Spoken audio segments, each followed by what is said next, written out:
The surprising power of atomic habits. The fate of British cycling changed one day in 2003.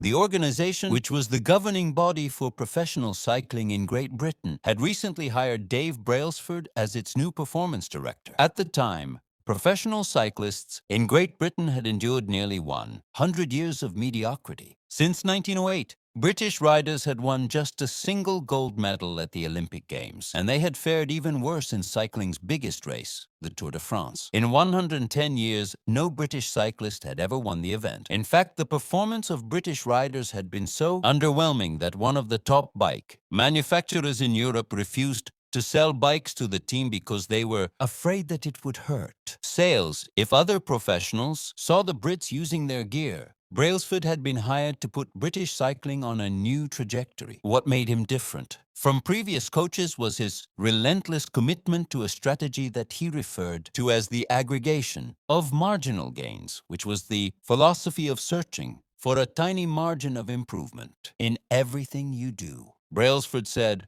the whole principle came from the idea that if you broke down everything you could think of that goes into riding a bike and then improve it by 1%, you will get a significant increase when you put them all together. Brailsford and his coaches began by making small adjustments you might expect from a professional cycling team. They redesigned the bike seats to make them more comfortable and rubbed alcohol on the tires for a better grip.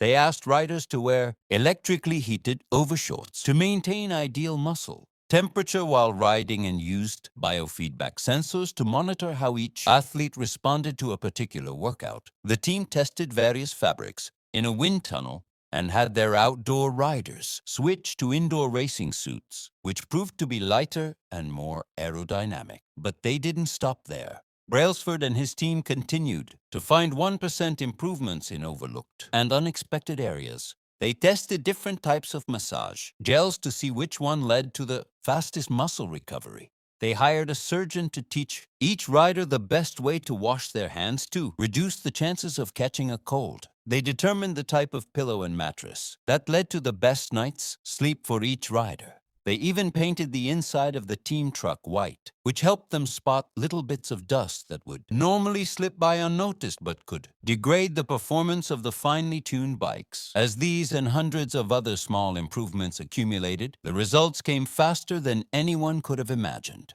Just 5 years after Brailsford took over, the British cycling team dominated the road and track cycling events at the 2008 Olympic Games in Beijing, where they won an astounding 60% of the gold medals available. 4 years later, when the Olympic Games came to London, the Brits raised the bar as they set 9 Olympic records and 7 world records. That same year, Bradley Wiggins became the first British cyclist to win the Tour de France.